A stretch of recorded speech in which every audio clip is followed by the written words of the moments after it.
ના Babur police station વિસ્તારના રૂની ગામ ખાતે ચૌધરી સમાજનું જે સંમેલન થયો હતો.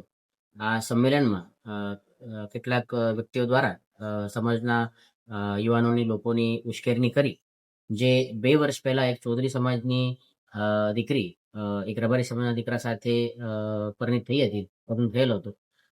તે દીકરીને પાછળ લાવવા માટે ઉશ્કેરણી થઈ. આ જે ફેમિલી છે તેનું ગામ બનાસકાંઠા જિલ્લાના ઓગળ તાલુકાના થરા પોલીસ સ્ટેશનના ઊન ખાતે આવે છે. અને ઊન ખાતે આ ઉશ્કેરણી કરીને લોકોને લાવવામાં આવ્યા. આ જે 1000થી પણ વધુ લોકોના જે ટોળા હતા તે ટોળા બહુ એગ્રેસિવ હતા. માહિતી મળ્યા પછી તાત્કાલિક પોલીસ તે જગ્યા ઉપર પહોંચી 2 થી 3 કલાક તેઓની સમજાવટ પણ કરવામાં આવી અને તેમ છતાં તેઓ દ્વારા ત્યાંથી વિખરાવા નથી આવ્યા. વોર્નિંગ આપ્યા પછી પણ પોલીસ ઉપર અને લોકો ઉપર પથ્થરમારા કરવામાં આવ્યું. લોખંડના પાઇપ લાકડીથી ધોકાથી મારવામાં આવ્યો. તો પોલીસ દ્વારા જે હળવો બળ પ્રયોગ છે તે કરવામાં આવ્યો, લાઠીચાર્જ કરવામાં આવ્યો અને ટીયર ગેસ સેલ છોડીને આ ટોળાને વિખેરવામાં આવેલ હતો. આ જે બનાવ બને તેમાં 4 થી 5 પોલીસને ઇન્જુરી થયેલ છે અને જે ટોળા તરફથી પથ્થરમારો થયેલ છે આ પથ્થરમારા ના કારણે ટોળાના પણ કોઈ લોકોને ઇન્જુરી થયેલ છે. આ તમામ લોકોને સારવાર માટે પણ તજવીજ કરવામાં આવેલ છે.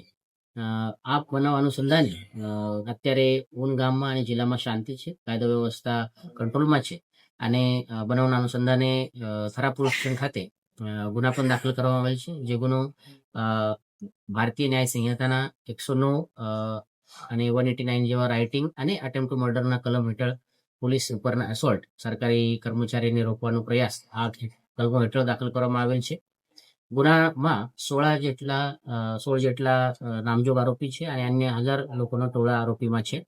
16માંથી 4 લોકોની અત્યારે અમારા પાસે અટકાયત કરવામાં આવેલ છે અને બાકી જે આરોપી છે તેઓની ઓળખાણ અને તેઓની અટકાયત માટે અત્યારે જુદા જુદા જે ટીમો છે તે બનાવવામાં આવેલ છે, જેમાં ડિવિઝન ખાતેથી 2 ટીમો અને એલસીબી એસઓજીની 2, આમ 4 ટીમ કામ કરી રહી છે.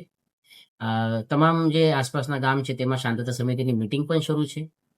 જુદા જુદા સમાજના જે આગેવાન છે, ચૌધરી સમાજ હોય, રબારી સમાજ હોય, સામાજિક ધાર્મિક તમામ આગેવાનો દ્વારા અપીલ પણ કરવામાં આવી રહી છે. હું પણ આપના સૌના માધ્યમથી તમામ સમાજના, ખાસ કરીને ચૌધરી અને રબારી સમાજના લોકોને અપીલ કરું છું કે કોઈ પણ અફવાઓના ઉપર આપ વિશ્વાસ ના રાખો, કાયદા હાથમાં ના લો.